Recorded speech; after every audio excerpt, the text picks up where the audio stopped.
নমস্কার, তোমাদের সবাইকে আমাদের চ্যানেলে স্বাগত জানিয়ে আজকে ক্লাসটি শুরু করছি। আজকে আমরা সপ্তম শ্রেণীর সেকেন্ড সেমিস্টার এক্সাম 2024 সালের রায়মার্টিন প্রশ্ন বিচিত্রা থেকে বাংলা বিষয়ে মডেল কোয়েশ্চেন নাম্বার যে 1 নম্বর সেটটি আছে আজকে তারই সমাধান করে দেব। চলো আর দেরি না করে এবার আমরা দেখে নিই। তার আগে বলি, চ্যানেলে নতুন হয়ে থাকলে অবশ্যই চ্যানেলটিকে সাবস্ক্রাইব করে পাশে থাকা বেল আইকন প্রেস করে রাখো। আর ভিডিওটি ভালো লাগলে অবশ্যই লাইক, কমেন্ট ও বন্ধুদের সঙ্গে শেয়ার করতে ভুলো না। এবার চলো প্রশ্নগুলো দেখে নিই। এক দাগে আছে ঠিক উত্তরটি বেছে নিয়ে লেখো। একের এক দাগে আছে ঠাকুমা নাতনিকে গল্প শোনায়, উত্তর হবে আকালের। পরের প্রশ্ন, একের দুই দাগে আছে শুনলাম ইনি, উত্তর হবে কাজী নজরুল ইসলাম।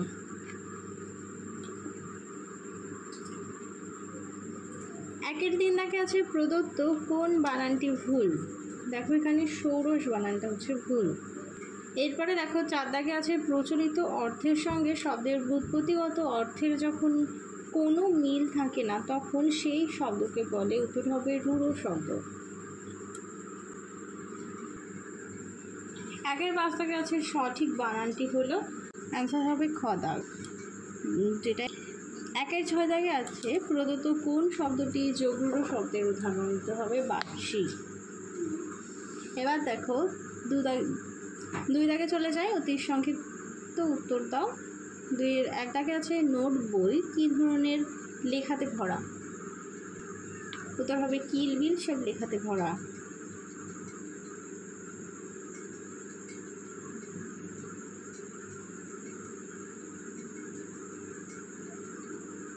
পরের প্রশ্ন দেখলাম, রবীন্দ্রনাথ জনগণ মন গানটির যে ইংরাজি নামকরণ করেন সেটি হলো,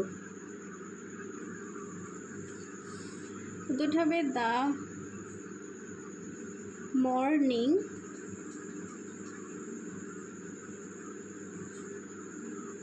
সং অফ ইন্ডিয়া।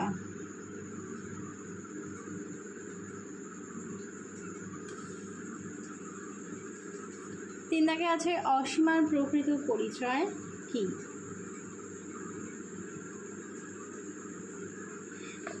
অসীমা ছিল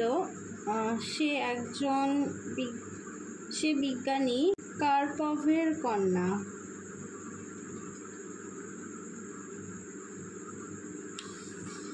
পরের প্রশ্ন দেখো, দুইয়ের চার দাগে আছে রাত্রিকে কিভাবে স্বাগত জানানো হয়, উত্তর হবে সন্ধ্যার শাক বাজিয়ে।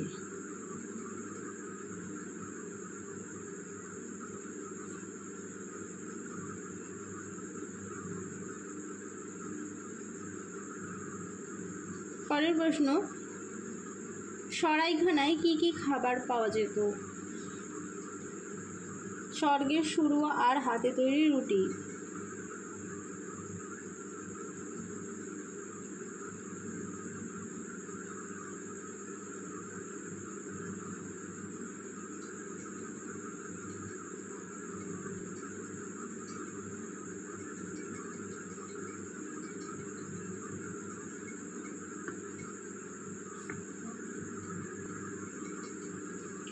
দুইয়ের ছয় দাগে আছে সপ্তাহে কতবার পোস্ট অফিসে যায়, উত্তর হবে 3 বার।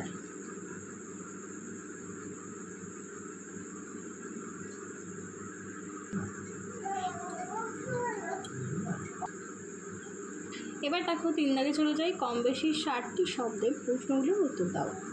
তিনের এক দাগে আছে পাখিরা বহু দূরত্ব পার হতে পারে, পাখিদের দূরত্ব পার হওয়ার গতি প্রকৃতি বর্ণনা দাও। উত্তরটি তোমরা বাংলা সহায়িকার 80 নম্বর পেজে পাবে।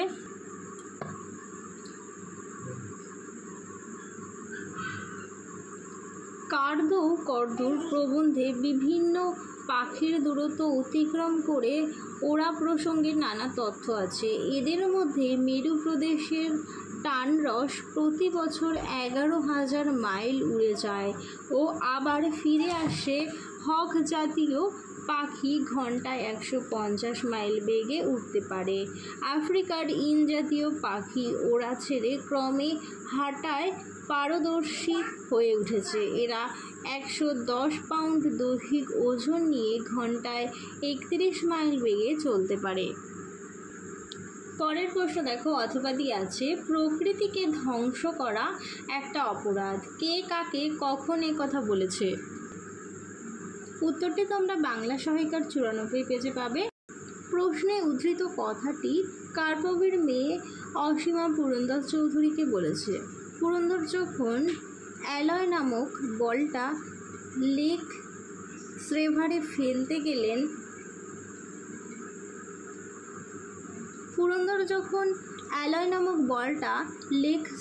ফেলতে গেলেন তখনই এই কথা বলেছেন অসীমা। 3-2 দাগে দেখো, দরিদ্র আছিস তারা, ছিল না সম্বল। কার লেখা, কোন কবিতার অংশ? অংশটির তাৎপর্য লেখো। আলোচ্য উদ্ধৃতিটি কামিনী রায় রচিত স্মৃতিচিহ্ন কবিতার অংশ। আলোচ্য উক্তিটির মধ্য দিয়ে কবি বলতে চেয়েছেন, সাম্রাজ্যলোভী শাসকদের মতো এই দরিদ্র মানুষরা হয়তো প্রাসাদ বা অট্টালিকা নির্মাণ করতে পারেনি, কিন্তু তারা মনের দিক থেকে অনেকটাই স্বচ্ছ এবং উদার। তারা মানুষের জন্য কিছু হলেও ভালো কাজ করেছে, তাই তারা মানুষের মনের মণিকোঠায় স্থায়ী পেয়েছে। পরে দেখো আছে, অথবা দিয়ে চিরদিনের কবিতায় বাংলার পল্লী প্রকৃতির যে বর্ণনা আছে তা নিজের ভাষায় লেখো। এটা তোমরা বাংলা সহায়িকার 123 নম্বর পেজে পাবে। চিরদিনের কবিতায় কিশোর কবি সুকান্ত তার হৃদয়ে পল্লী বাংলার প্রকৃতির স্পর্শ অনুভব করেছেন। তার উপলব্ধিতে স্বভাবতই উঠে এসেছে বাংলার চির নতুন চিরসবুজ গ্রাম্য প্রকৃতির দৃশ্য। এই গ্রামগুলো বৃষ্টি মুখরিত, তারা শহুরে মানুষের মতো ব্যস্ততা দেখায় না। এখানে হাঁটার নির্দিষ্ট কোনো পথ হয় না, যেখান দিয়ে হাঁটা সম্ভব সেটাই পথ। এখানে মজা নদী বর্ষার জলে ভয়ঙ্কর রূপ ধারণ করে। গ্রামগুলো যেন সবুজ ঘাগরা পরে সেজে থাকে সবসময়। বুড়ো বটতলা যেন মানুষকে ডাকে তার ছত্রছায়ায়। বাংলার এই গ্রামগুলোর সকাল ঘোষিত হয় পাখির গানে, চাষির কানে ভেসে আসে বিচিত্র সুর।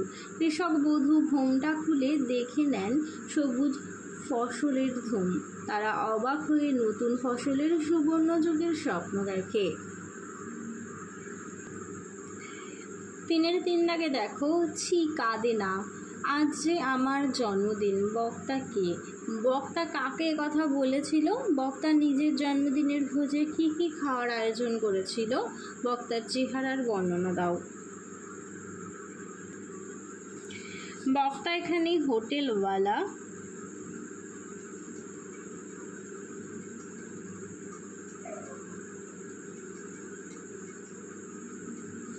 সোনাটিয়াকে কথা বলেছিল।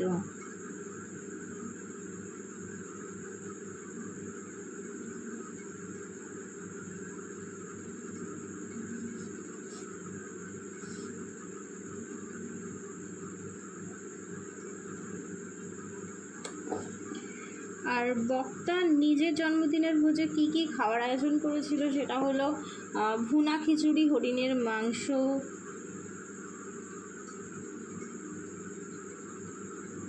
ভুনি খিচুড়ি, হরিণের মাংস,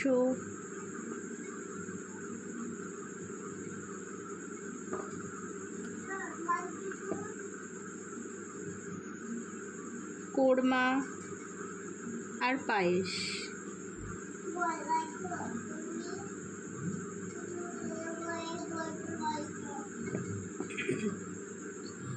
আর বক্তার চেহারার বর্ণনা দিতে বলেছে।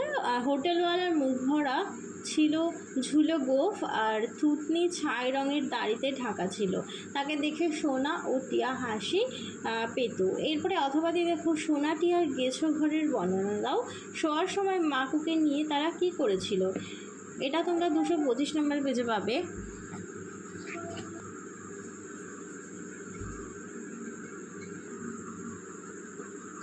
গাছের গায়ে সিঁড়ির মতো খাঁজ কাটা 8-10টি ধাপ উঠলেই গাছপালার মধ্যে কাঠের তক্তা দিয়ে সুন্দর সুন্দর ঘর তৈরি করা হয়েছিল।